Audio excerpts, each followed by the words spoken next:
Y'all here. This is the House Judiciary Committee. We've got a pretty good agenda. We will get on it in just a moment.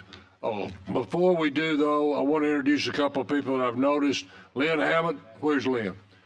She is the district attorney for Calhoun and Cleveland County. We are certainly glad to have you with us and would welcome you back anytime that you can come. Thank you for being here. We appreciate it. I noticed we've got Lang Floyd here from AOC. Where's Lang? Lang's back there. Lang is a retired circuit judge, and we're certainly always glad to have Lang with us too. So it's good to see both of y'all. All right, let's call the roll, please, ma'am. Hill. Here. Wadsworth. Here. Hill. England. Here. Almond. Bedsole. Brinyard.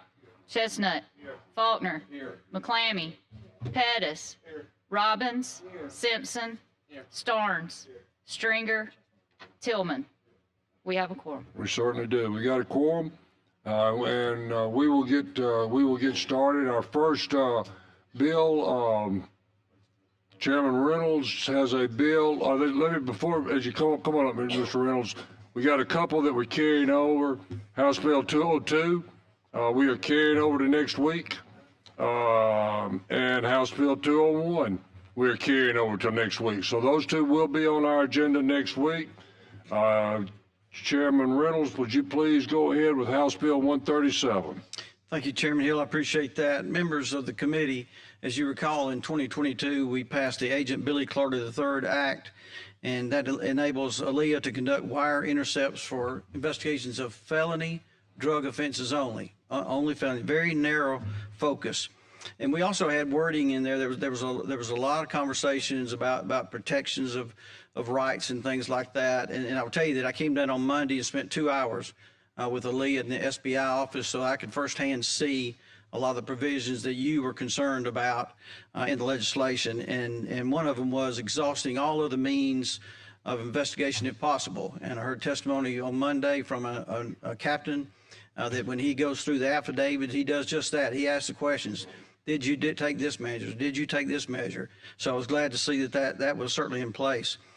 2023 and the first quarter of 2024 was mainly used for training by the Attorney General's office for those agents that would be utilizing the wire intercept. And then by 2024, they began to file some affidavits, begin investigations, and they have conducted 4 separate wire intercepts. 2 of the 4 were extended in time. And I wanted to go through the results of those. 10 search warrants conducted, 2,500 grams of fentanyl seized, 12,000 grams of cocaine seized, 100,000 grams of marijuana seized, 37 firearms, 10 vehicles seized for forfeiture, and $230,000 seized for forfeiture as well. 19 arrests so far tied to that enforcement effort. HB 137, our bill today, will remove the sunset provision. I think clearly you can see that what they're doing is very effective. And I will tell you that another issue of concern that this body had was the security.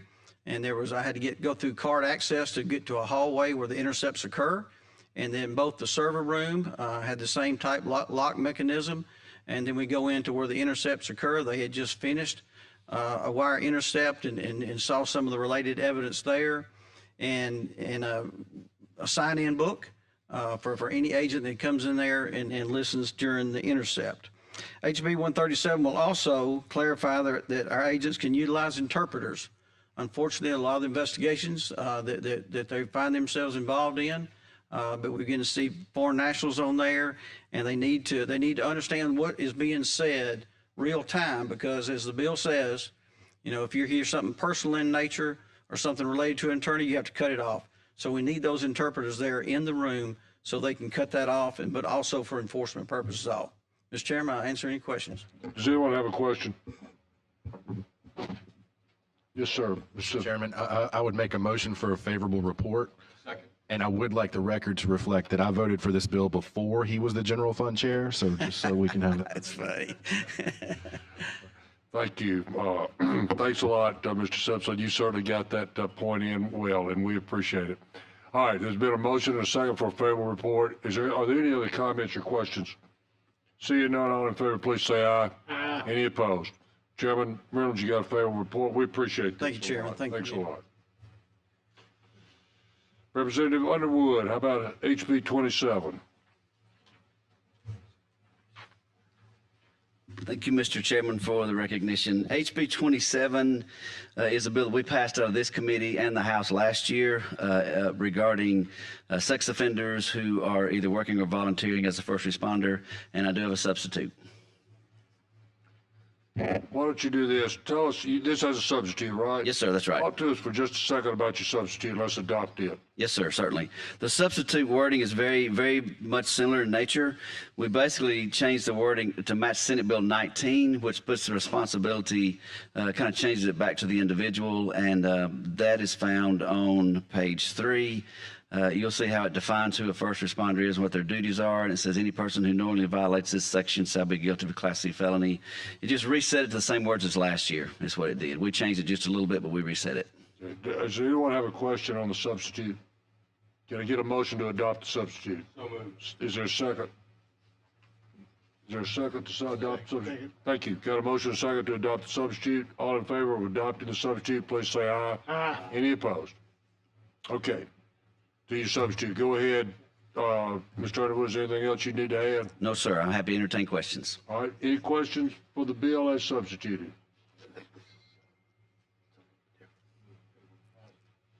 Favorable, a motion for a favorable report. Is there a second? All right. Any other questions concerning giving the substitute bill a favorable report? All in favor say aye. Aye. Okay. Any opposed? Nope. Thank you. Thank you much. We appreciate it very much. You got a favorable report on your bill.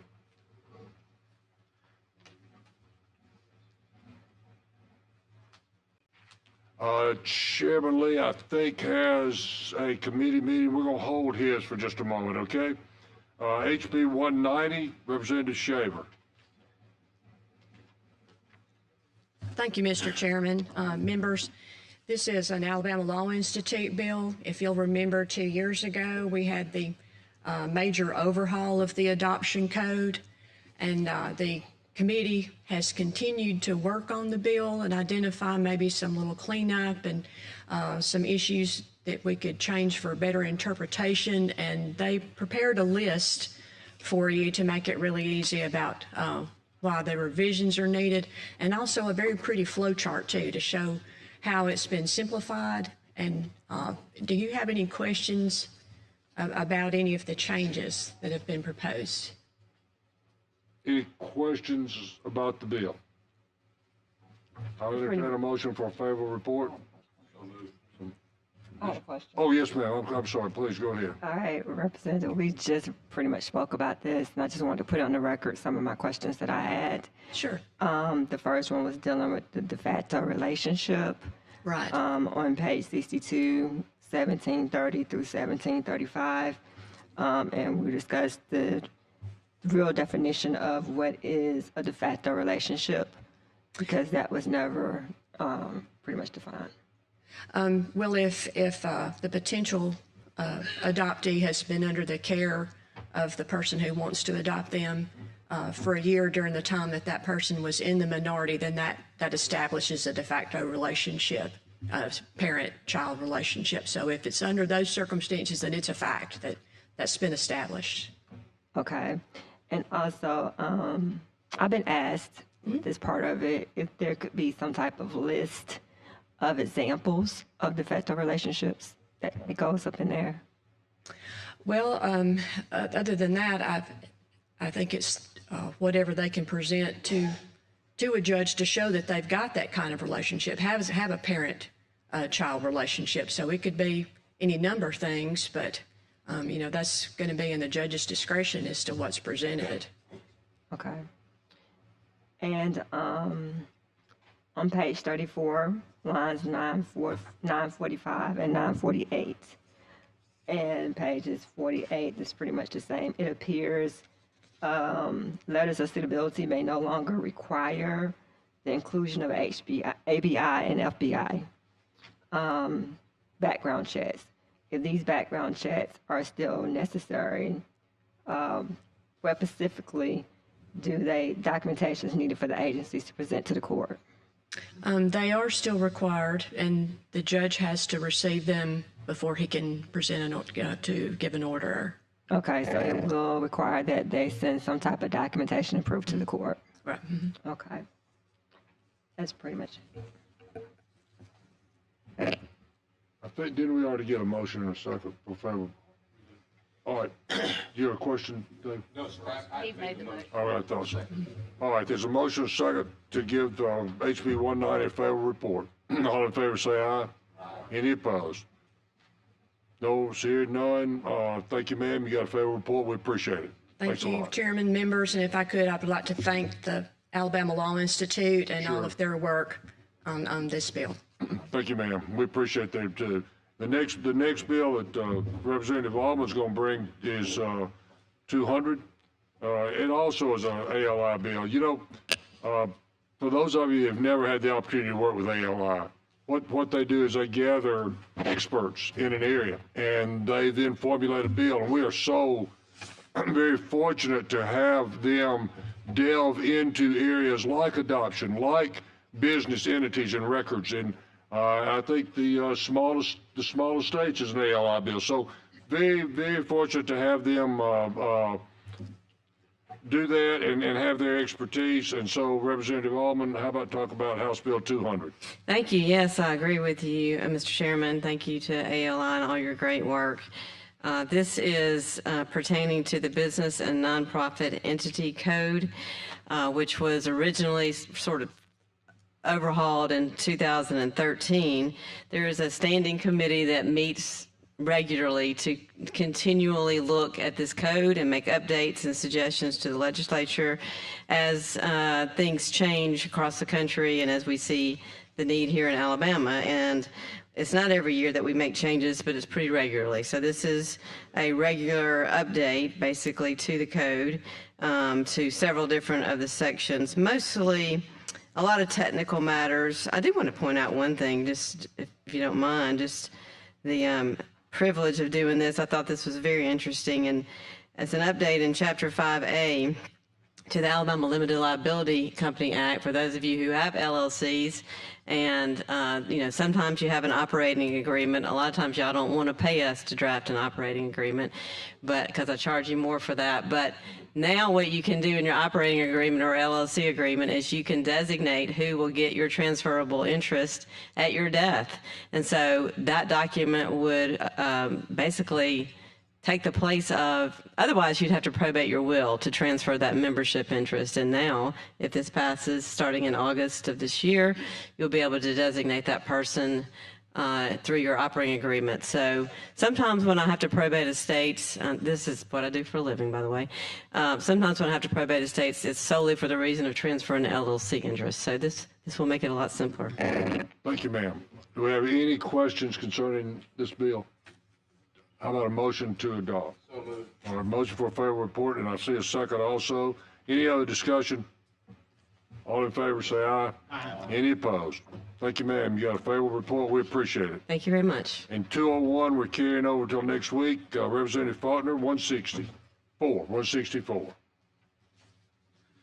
Thank you, Mr. Chairman. Thank you, members of the committee. This is also an Alabama Law Institute bill. Thank you to these three guys sitting here on the front.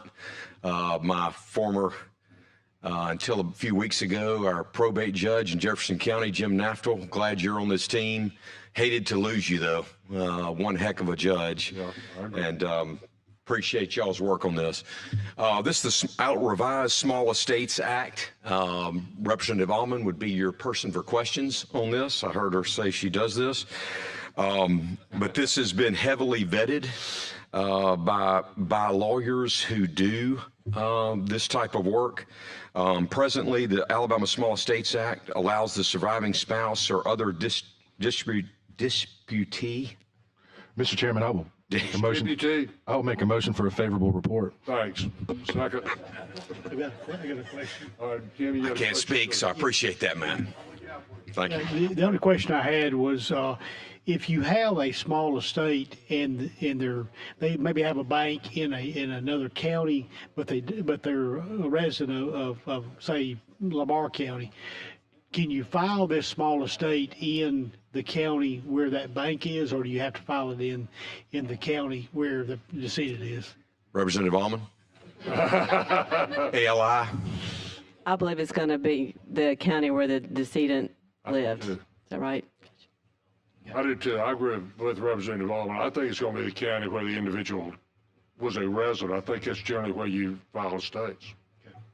That's what I would say, Representative I've got a Wadsworth. question. Go ahead. So will it be that you have to, because I know now you can only do a summary distribution if you don't own real estate. I'm sorry, I haven't read the bill, but will that is that still the case, or is that going to be you still the same? Still the case. Okay. Still the case. No real property. Okay. Thanks. Line 3. Line 3 says no real property. Yeah. Okay, there's a motion and a second for a favorable report on 164. Are there any other questions or comments? All in favor say aye. Aye. Thank you, sir. Mr. Faulkner, we appreciate it. Favorable report.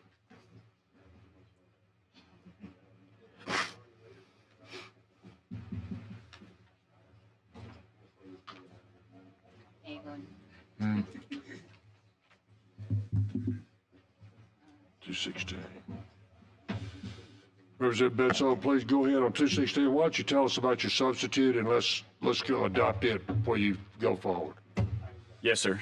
I've learned if you come up and say it's an ALI bill, that it just makes everything easier. So I don't know if they want to adopt this one. It'd make life a lot easier.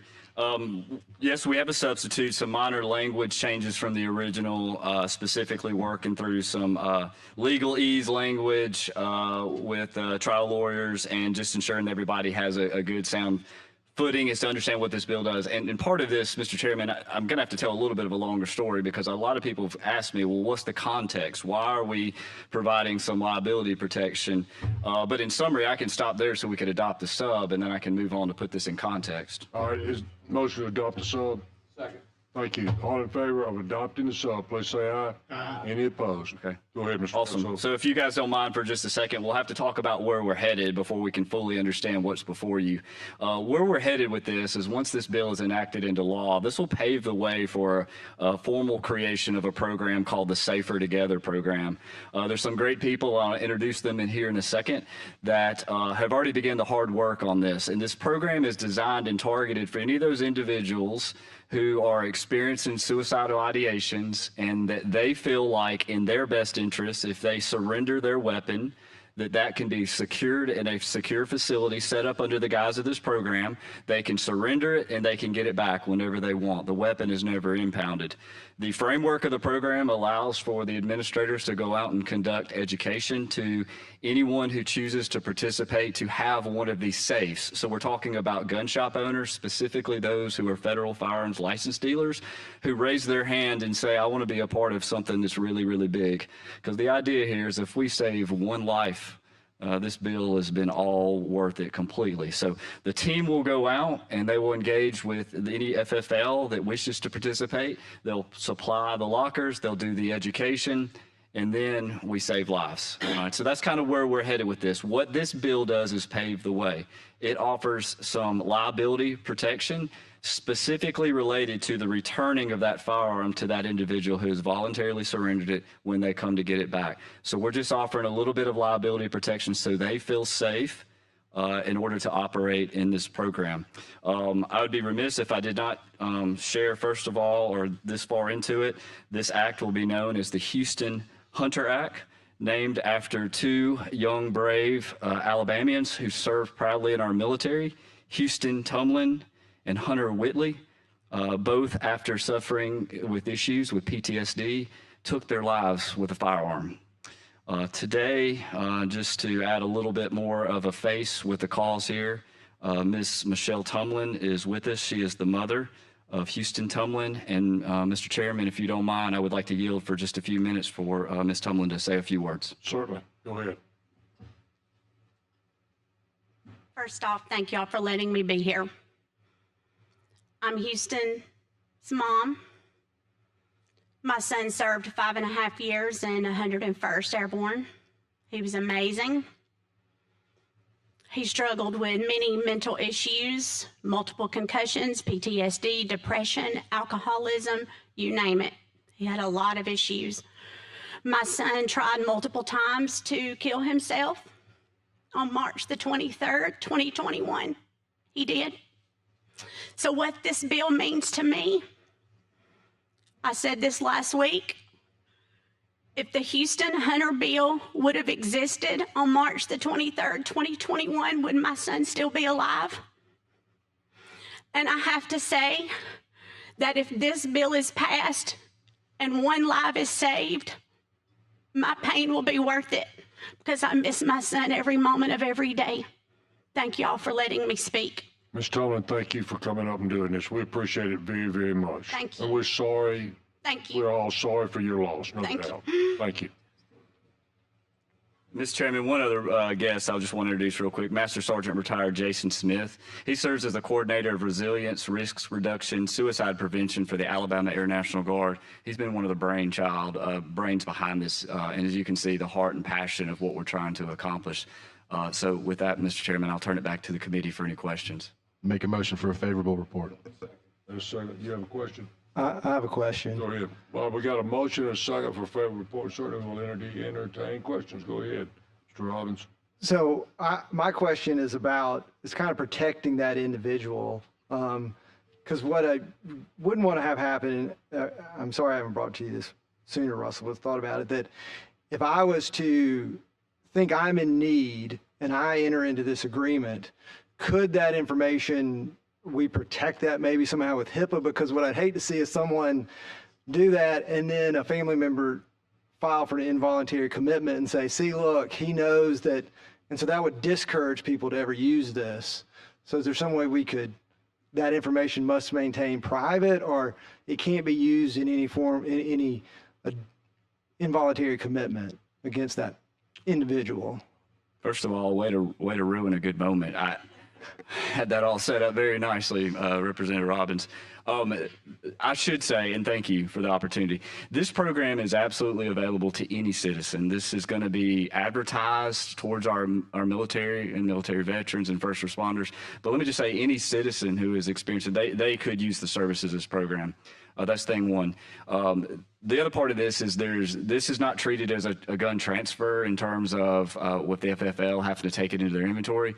There is what is being called a contract that exists solely between the person and the FFL.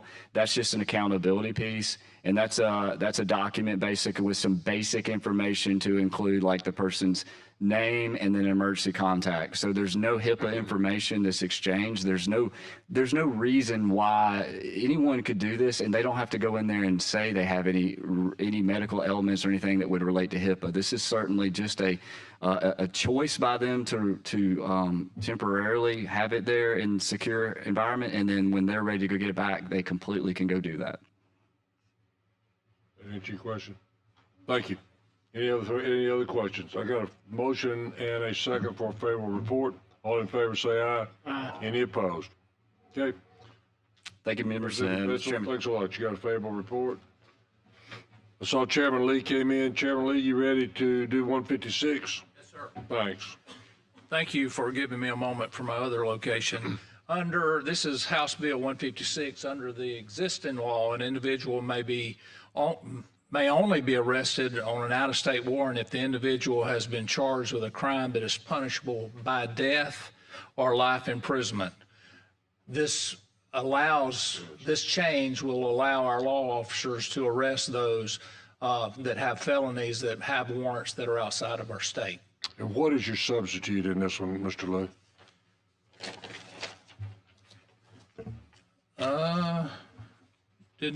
Mr. Chairman, ma'am.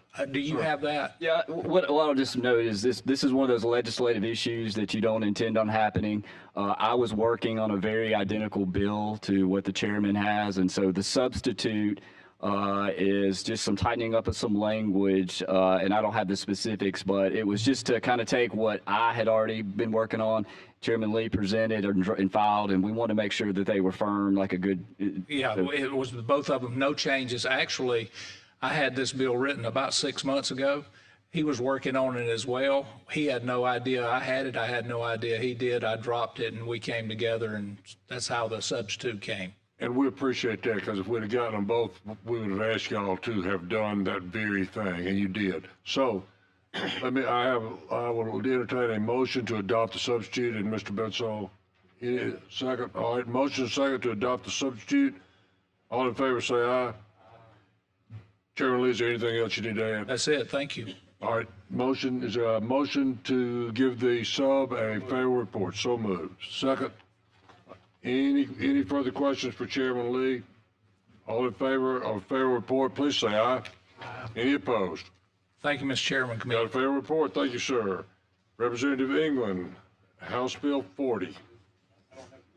No, sir, you can stay right where you are if you want to.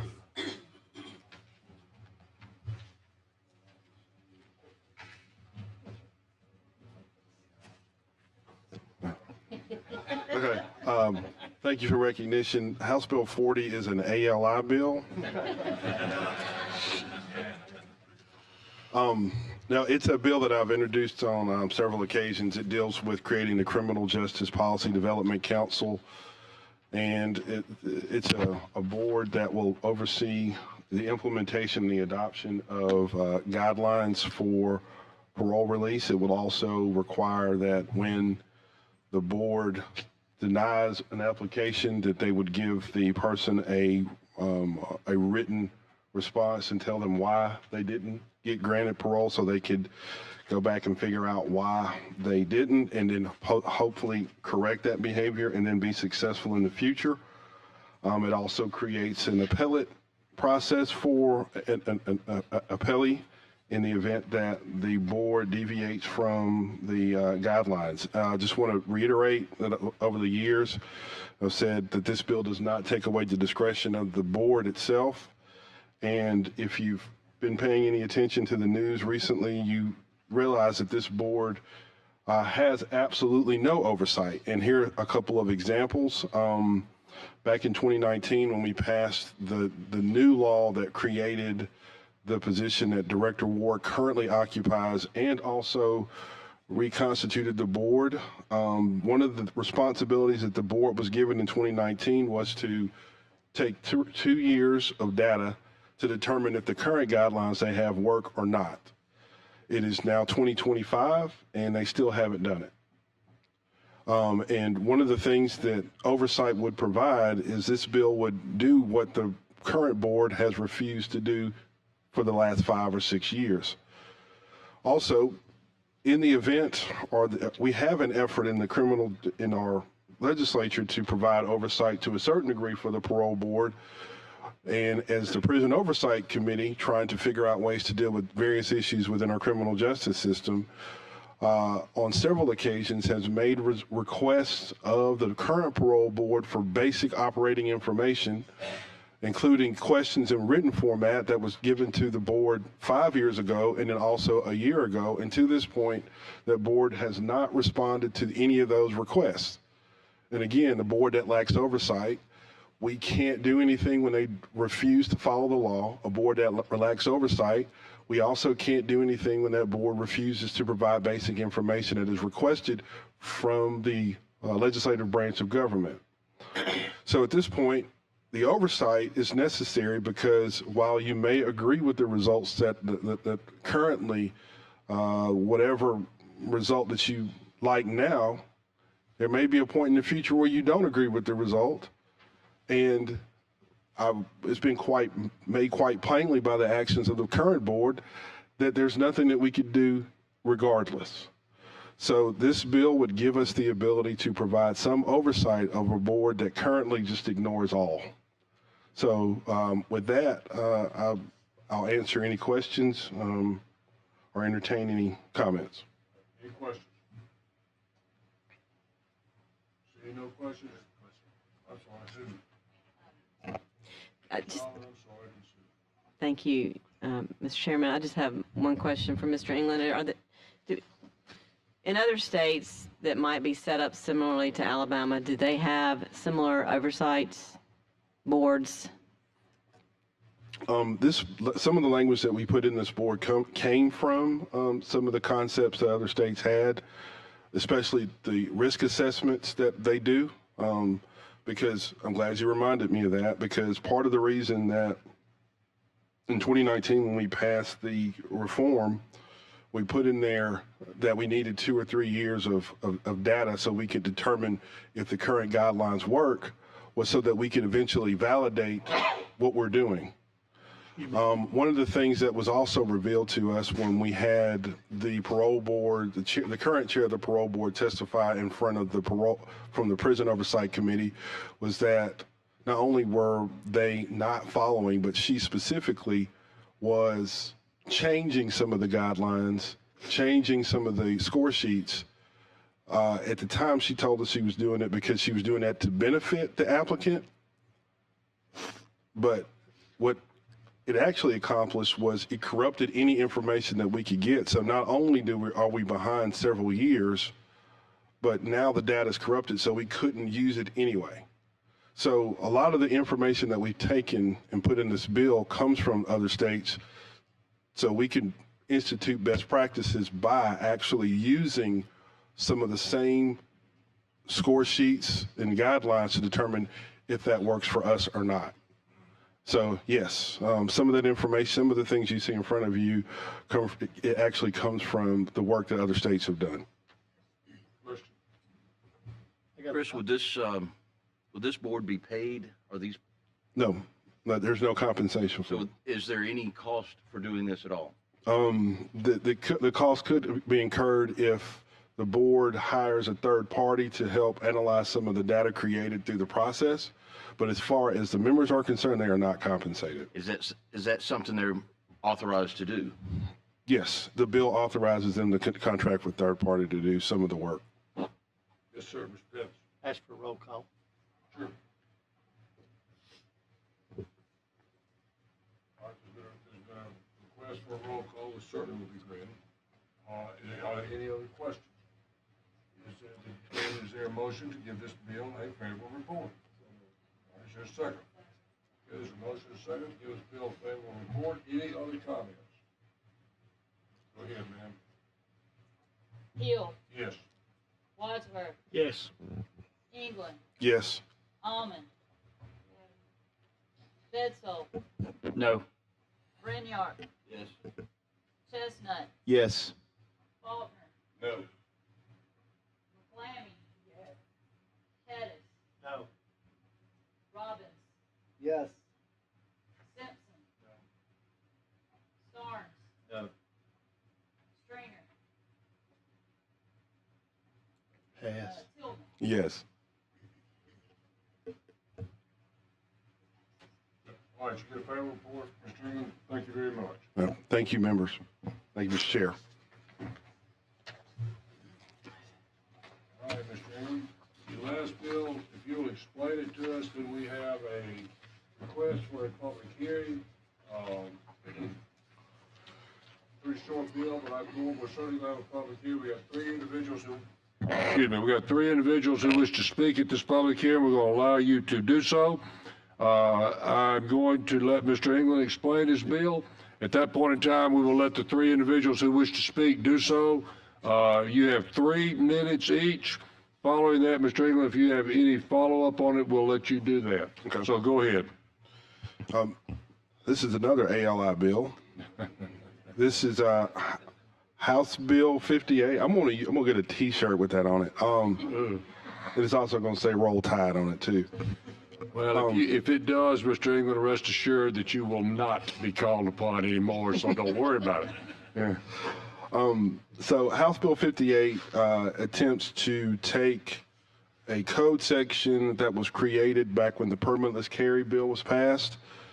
Back when we passed the permitless carry, there was a clause put in the statute that says any person who knowingly possesses a pistol or firearm concealed on or about his or her person or in a vehicle occupied by the person and who was asked by a law enforcement officer operating in the line or scope of his or her official duties whether he or she is armed with a concealed pistol or firearm, shall immediately inform the law enforcement officer that the person is in possession of a pistol or firearm. When this bill was initially passed, this language was adopted in that bill. So everybody who voted for that bill voted for this language. So how I came to this problem was, in my day job, I worked for the city of Tuscaloosa, and some of Tuscaloosa's law enforcement attempted to use that clause to prosecute someone. But since there wasn't a penalty in the law, there was a request made to the Attorney General's office to determine whether or not a penalty was necessary in order for it to be enforceable. Obviously, since there's no penalty, there's no notice. You can't determine if it's what the violation would be. So the lack of notice violates due process. So that ultimately means that this is unenforceable. So because it's on the books and because law enforcement was attempting to use it, it only made sense to adopt a penalty for it to make it enforceable. So that's the reason that I'm here today. Over the course of the last couple of years, I've introduced this twice. This is the first time it's gotten to this point. I've heard from law enforcement. They're in support of it. I've heard from the District Attorneys Association. They're also in support of it. And simply put, it basically fulfills the promise that was made when we passed the permitless carry bill the first time, in order to allow law enforcement to be fully informed on a traffic stop of who has a pistol and who doesn't. So ultimately, I just want to reiterate that this was not my idea. When the permitless carry statute was passed, this language was already included in the statute. Once we realized that it was unenforceable and the only way to make it enforceable was to add a penalty, that's why I'm here. So that's all I have. Thank you. Mr. Potter, before I take questions on this, before I take questions on this, we have three individuals who wish to speak to this. Is it McKinney? Mr. McKinney, please come forward. You have 3 minutes to speak to us. Thank you. All right, I'd like to thank you all for listening to us this afternoon and the remarks. Our biggest first complaint on the thing is it's quite possibly, and since most of y'all are lawyers, then it's in violation of the 4th, 5th Amendment and several codes of the state of Alabama. But that not being the case, what I'm here to speak to today is I've spoke to several law enforcement officers, a couple of judges, 2 or 3 others, and all of them tell me that the law enforcement people approach a car the same way, whether somebody is armed, unarmed, it doesn't matter on the thing. And all this is going to do is introduce another element of stress. And it's when you get stopped, normal people, when you get stopped by a policeman, you get stressed. I mean, sometimes you don't know what you did, sometimes you do know what you did. But the thing about it is it raises an anxiety level. The next thing you know, if somebody, do you have a gun? Whether you're legal or not, it flashes through your head, oh no, I'm in trouble, I'm gonna have to do. And when the officer, as happened in Jacksonville, Florida, I think last month, the guy got out, she asked him if he had a car, the officer did, he had a gun, he told her yes he did, he was completely cooperative. He got out, had his hands on the car. They've got videos on it all over the internet on the thing. She was going to attempt to take possession of the gun, which is nothing wrong with that. She reached to get it, pulled on it, it was in a retention holster. She shot him in the leg. The guy now owns probably half of Jacksonville, Florida, plus the fact they fired the officer.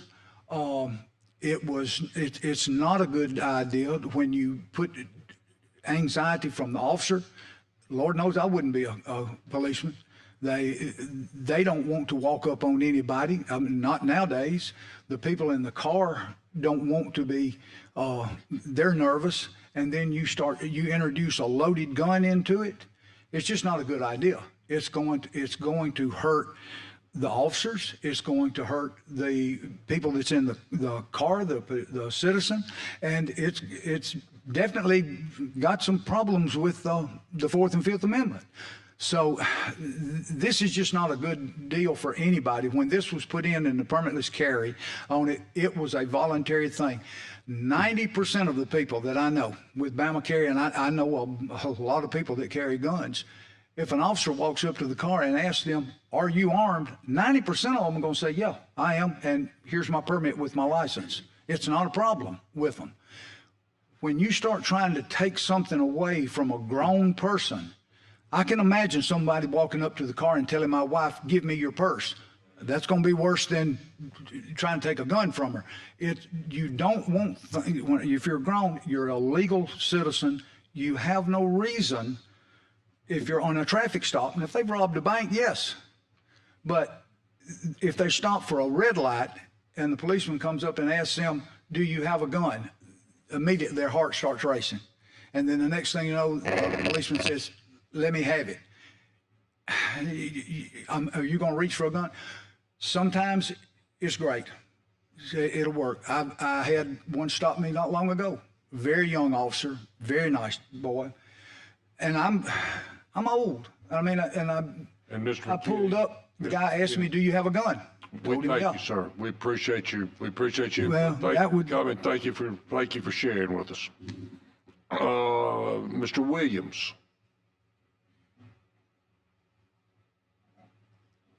Thank you, committee, for letting me come today. I'm Alan Williams, 70-year resident of Chilton County.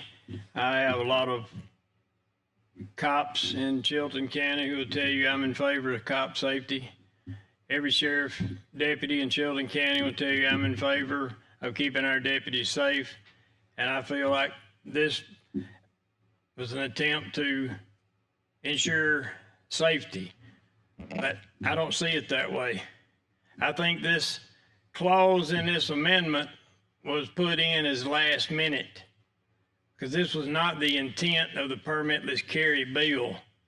It was intended to allow citizens their Second Amendment right. And I think the only fair thing to do with this amendment is not vote this amendment in and take that clause out. That eliminates the whole problem. And I think Mr. England would probably agree that that would be an alternative to this vote. And I would ask this committee to not give it a favorable vote or hold it over and make the amendment to remove that. Thank you for your time. Mr. Williams, thank you. Appreciate you coming. Mr. Senor.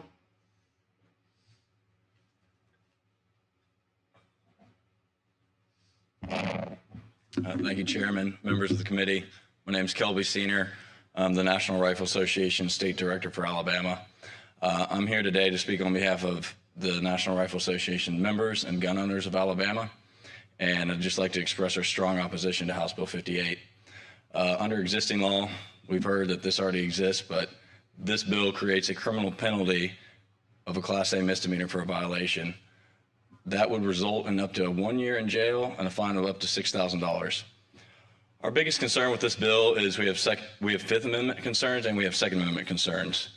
Our Fifth Amendment concerns are self-incrimination concerns. We believe that individuals should not be compelled to provide potentially self-incriminating information to law enforcement, and in situations where a person is carrying a concealed firearm, is pulled over, or even questioned, they may be reluctant to share that information out of fear that it could lead to unnecessary scrutiny or lead to criminal charges, even if they are legally carrying the firearm. NRA believes that forcing people to disclose this information could infringe on their rights. Additionally, we have protection of Second Amendment right concerns. The NRA strongly advocates for the protection of the Second Amendment, and we view the imposition of criminal penalties for failure to inform as an infringement on these rights. Law-abiding citizens should not be penalized for legally exercising their right to carry a concealed firearm.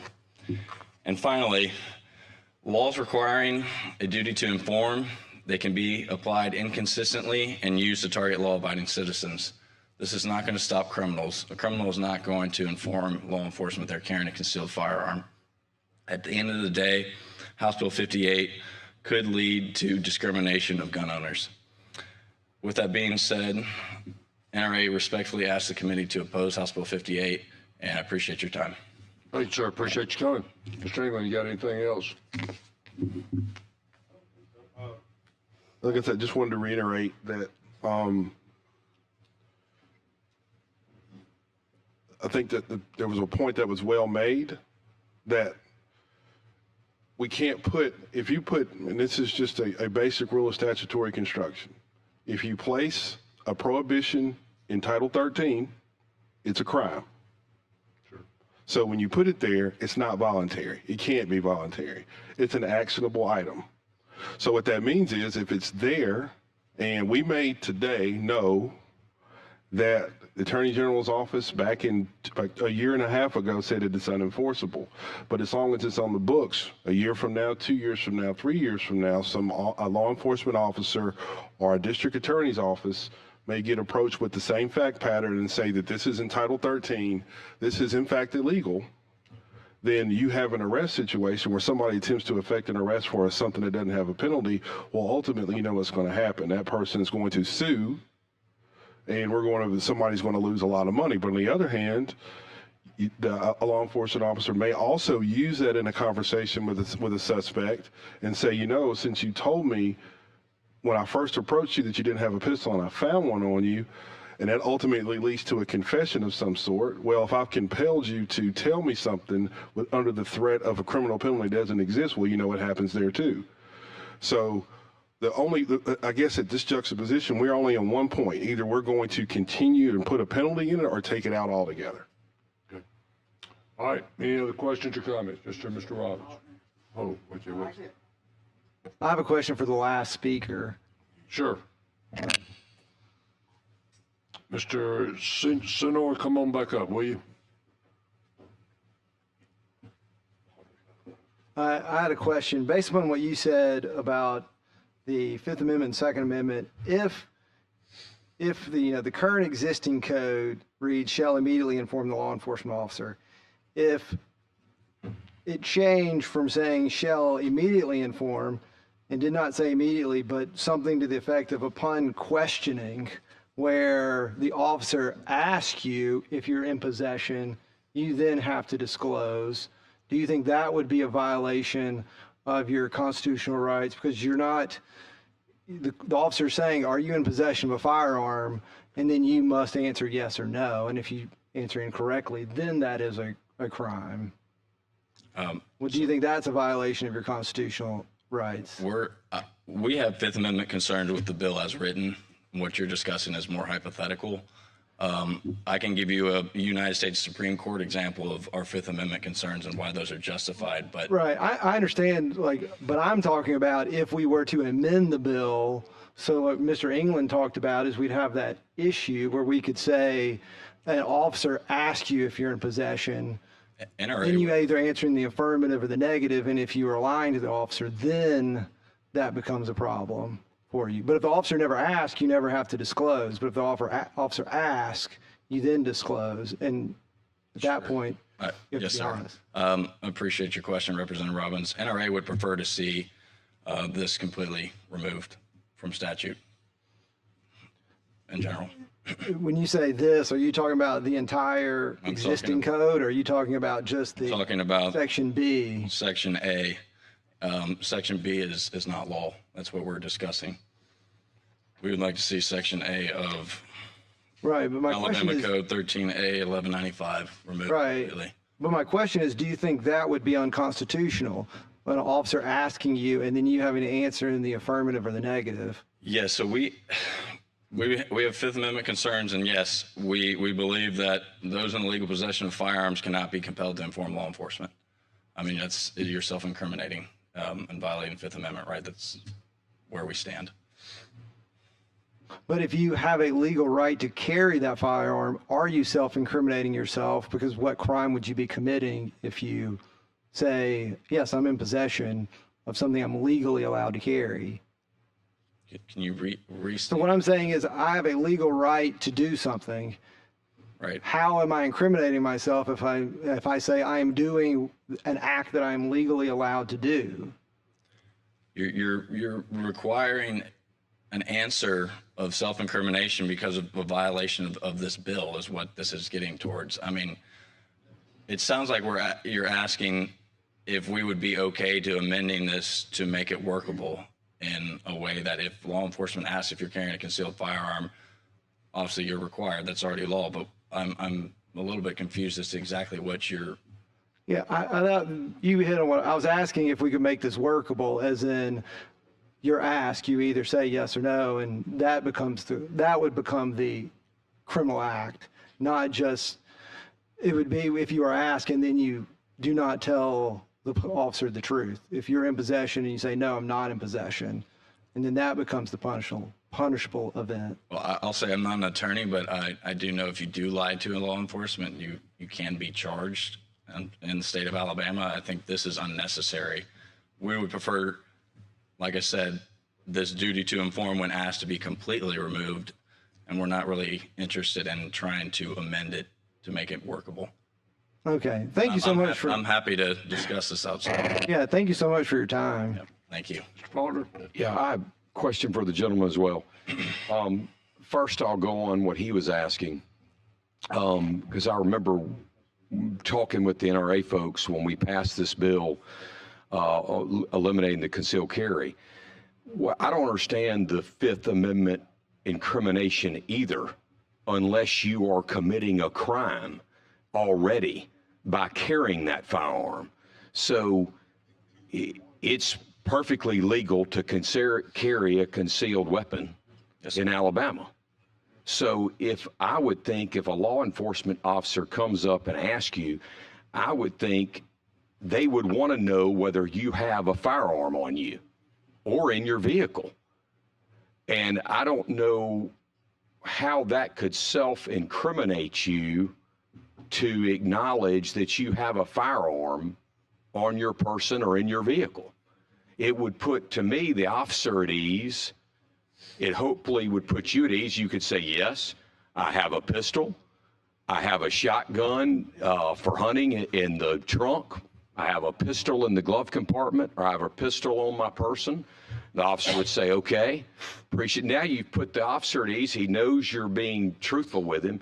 But what I don't understand how that is a Fifth Amendment concern. So an example would be if my wife takes my truck, doesn't realize she has a firearm, she's asked by law enforcement, she says, no, there's not a firearm in there. Well, then maybe the law enforcement officer sees it, then she charges my wife with a penalty under this. I mean, she's self-incriminated. She's answered incorrectly, and she did not realize that. And those are the type of concerns we have, where there's unintended consequences with this type of bill. I got you. So it would be if the person was unaware. I didn't really see how that was Fifth Amendment, but if that would subject them to this misdemeanor. Yes. That would make them guilty of a misdemeanor for not reporting it. But if the person did not have knowledge, is that not part of the, I mean, I think that's a well-taken point that it would mean if you had knowledge there was a firearm. Sure. On your person or in the vehicle. This says whether he or she is armed with a concealed pistol or armed with. So I could see your point there, that if it had an intent type of element to it that said knowingly,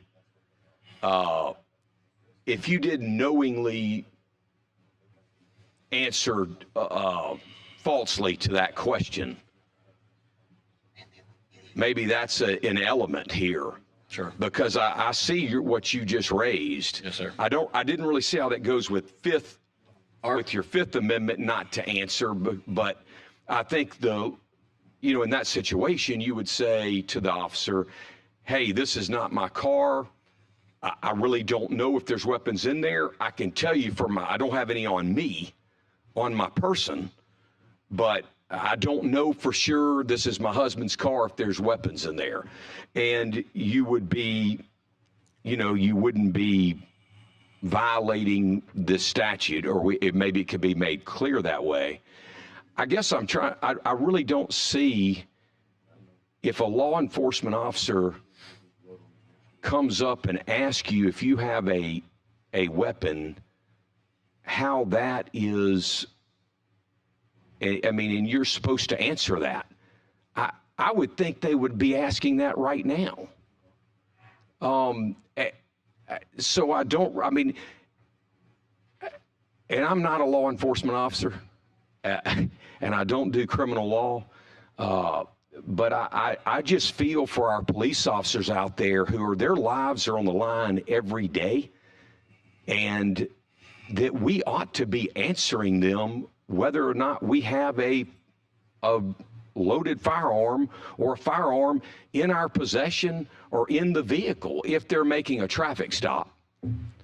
And I don't really understand why the NRA, because I've got a consistent voting record with the NRA, and I've never, it's troubling me to understand why this is objectionable. But I do see your point about if it wasn't their vehicle and they were asked, is there a gun in there? And you could answer, I really, it's not my vehicle. I don't own this vehicle. I'm using it. But I would fail to see how you couldn't answer if it's on your person. Thank you, Representative Faulkner. May I respond? Or? Yeah. We have Fifth Amendment concerns with this, you're being compelled to inform law enforcement. And I understand that you don't see that, but that's the way that we see it. And we do respect law enforcement, and I appreciate everything they do, and NRA definitely does. But at the end of the day, this is not going to stop criminals. This is targeting gun owners. And we oppose this and respectfully ask the committee to oppose it as well. But yeah, I don't know if it stops criminals. I'm hoping it's for officer safety. That's my big concern, is that, you would be forthright, and that you have to be forthright with an officer who's pulled you over.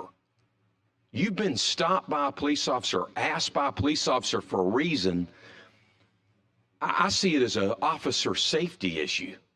I don't see this but anyway, thank you for your time and answering questions, and I appreciate you bringing up the point. Yes, sir. About the spouse. We got a few more comments people want to make. I'm going to tell you, we're going to wait till next week to vote on this bill.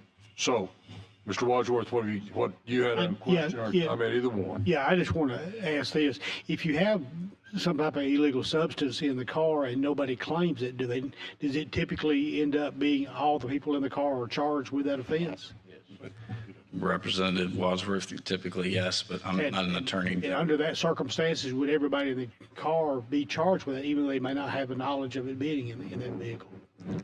Typically, yes. Okay. That's all. Mr. Eamon, you had a question? Just a couple. I just want to make sure that we reiterate. In the first line of this, it says who knowingly possesses a pistol, so you have to know. Right. So that becomes an element that you have to prove. But secondly, if you're talking about a Fifth Amendment violation, you're literally only protecting felons. Because one of the only groups of people that can incriminate themselves by telling a law enforcement officer that they have a firearm is somebody who's prohibited from possessing one. So you're literally here advocating to protect felons in possession of firearms. Representative England, I appreciate is there a question? Or you? No, I'm just telling you, that's who you're advocating for currently. No, we're advocating for law-abiding citizens and gun owners. Well, with a law-abiding citizen in this regard, when inquired, would just say, I have a pistol. You said that. Literally, the only people that you said that wouldn't tell you is a person that has a reason not to. You know who has a reason not to tell a law enforcement officer with a legitimate question of whether or not you got something that could stick me, poke me, or shoot me? Is somebody who's not supposed to have it. So you're literally advocating to protect a felon's right to possess, or at least not to be asked. And for me personally, if I'm in law enforcement, those are the exact people that I want, that I'm inquiring to make sure I know have one or don't. So, I mean, and that's why I'm getting back to the same point. If we have it, we need to make it enforceable, or either that or just completely take it out. But to tell us that your Fifth Amendment protection or concerned about violating the Fifth Amendment is literally protecting the people that we don't want to have the gun in the first place. I don't think it's a question. I think it's a comment. All right, Mr. Robbins, you got a question or a comment? Sure, Mr. Bedsole, you're. I can ask Representative England a question. So is it I'll pull the David Faulkner line. I don't practice criminal law, but do you have to disclose? So is it in code now that you have to answer a officer at a stop, and if you lie to that officer, it is a crime? There are 2 code sections that currently exist that deal with that sort of information, right? To his defense, that we've had several discussions about what creates the duty to inform, right? Because there is so much nuance in it in terms of, is this a traffic stop, is this a Terry stop, or are you actually under arrest, which then changes the analysis altogether. But our initial approach, when you talk to somebody and the officer asks you for your name or your address, there is a current offense that if you give an officer a false name, that is in fact a misdemeanor. So depending on the jeopardy attached, at what stage of the approach you are in, whether you're a Terry or traffic or you're under arrest, changes the responsibility of law enforcement and also the person who's in custody. But initially, upon approach, if an law enforcement officer asks you if you've got a weapon, which most law enforcement officers do, they can ask that question as a safety concern. But since you don't have to carry a permit anymore, you can't make that inquiry for any other reason than just safety. Well, if I was to lie to that officer, would that be? Short answer, what he's trying to tell you is there's only one instance of where you're lying to an officer, and that would be if you give the false name or false identification form. Meaning if you give a false social security number, you give a false name. Those are the lying aspects of it. The other lying would be if you make a false report. But if an officer comes up to you and asks you a question and you tell him something that's not true, other than your name or identifying information, that is not a lie. That is not a crime. Now, it is federally a crime if you do it to a federal officer, but it is not a crime if you do it to a local police officer, or sheriff's deputy. Okay, thanks for that clarification. Mr. Breen.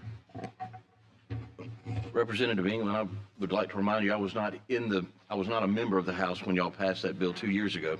But I have if I had been at that time, I would have had difficulty with that provision that you are now trying to clear up and put a criminal component to it, or a punishment to it. I just think that makes the whole stop different. Say it, if you answer yes, well, suddenly I need you. Where is it? I need you to step out of the car. It might be raining. It might be cold. It might be nighttime. All right. Where is it? It's in my console. Okay, I need you to show me your hands, step out of the car. I'm going to retrieve that from your console and make sure that we put it in a safe place or whatever. Now suddenly we have movement, we have inconvenience, we have lengthened stop, and maybe you've got 2 or 3. Well, I've got one in the glove box, I've got one in the console, I've got one in my little slot here by the door, and there's one behind there's a AR under the seat in the back. Okay.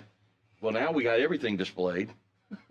And the officer's doing his thing, but it just takes it to another level. When it would have just been, okay, you know why I stopped you? You were speeding. Okay, give me your license, registration. Okay, they go and they run it and they come back. Thank you very much. You're done. There's no putting you out of the car. There's no freaking out and having to find the gun and just, all that. I think it just, to our gentleman's point before, I think we might be better off just to take that language out of the original bill, amend it in that way, and then we don't have to worry about putting a misdemeanor on it. Well, and if that be the case, I certainly would entertain someone to offer that amendment next week. Yeah, and I was just going to tell you, in the week between voting, today and voting, we can certainly figure this out. Yeah. Mr. Bedsole, please.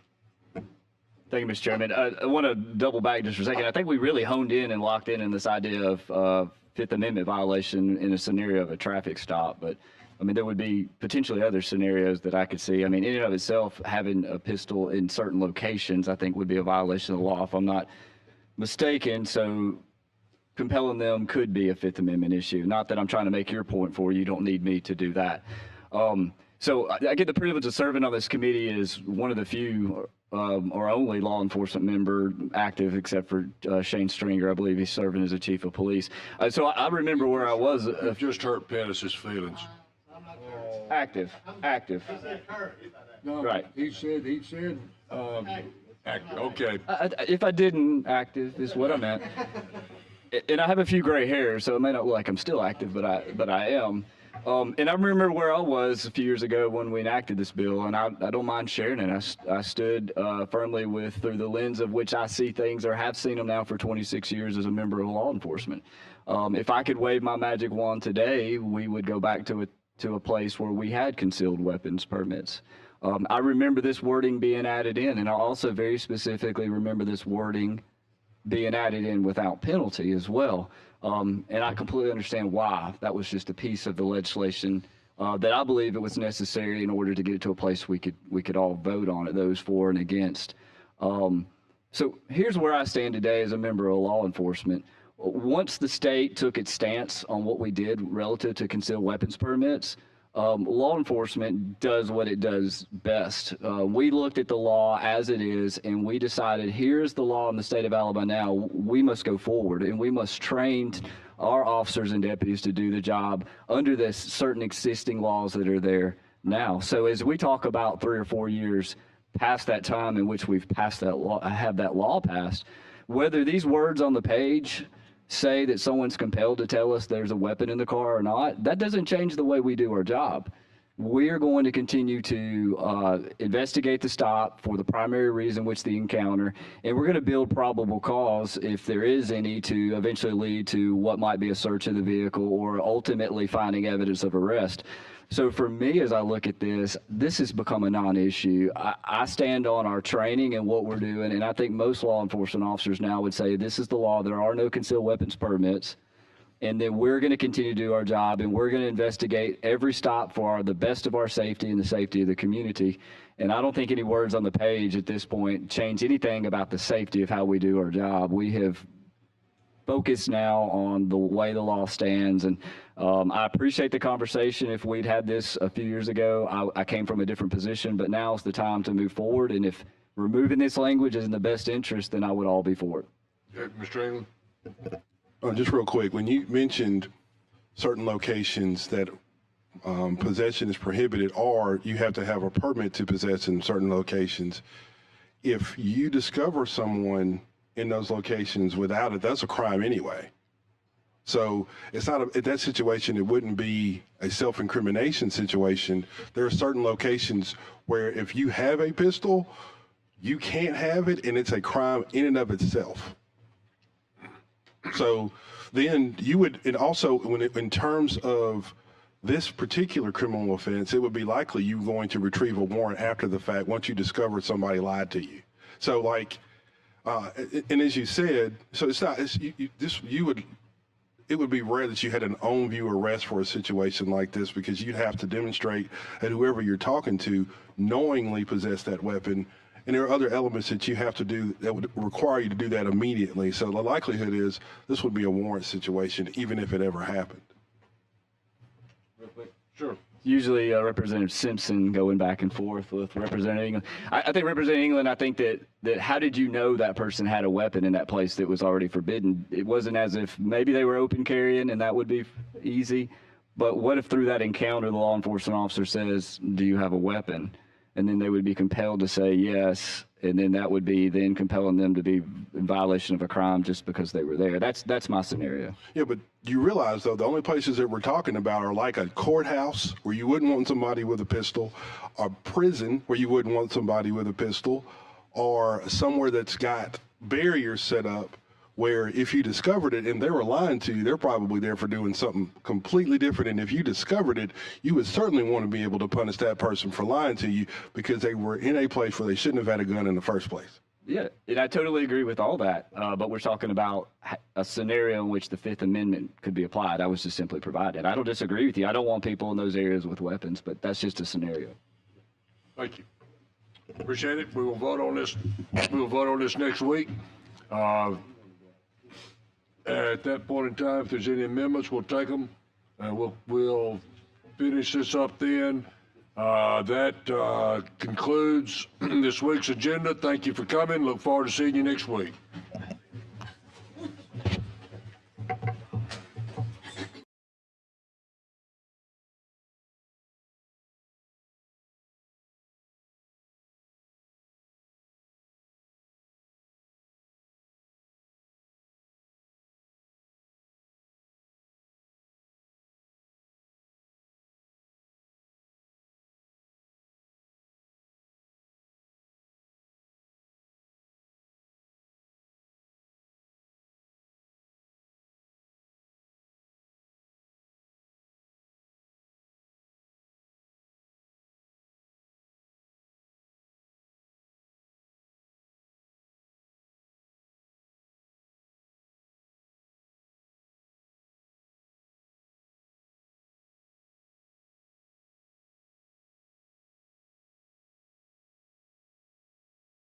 Then that concludes this week's agenda. Thank you for coming. Look forward to seeing you next week.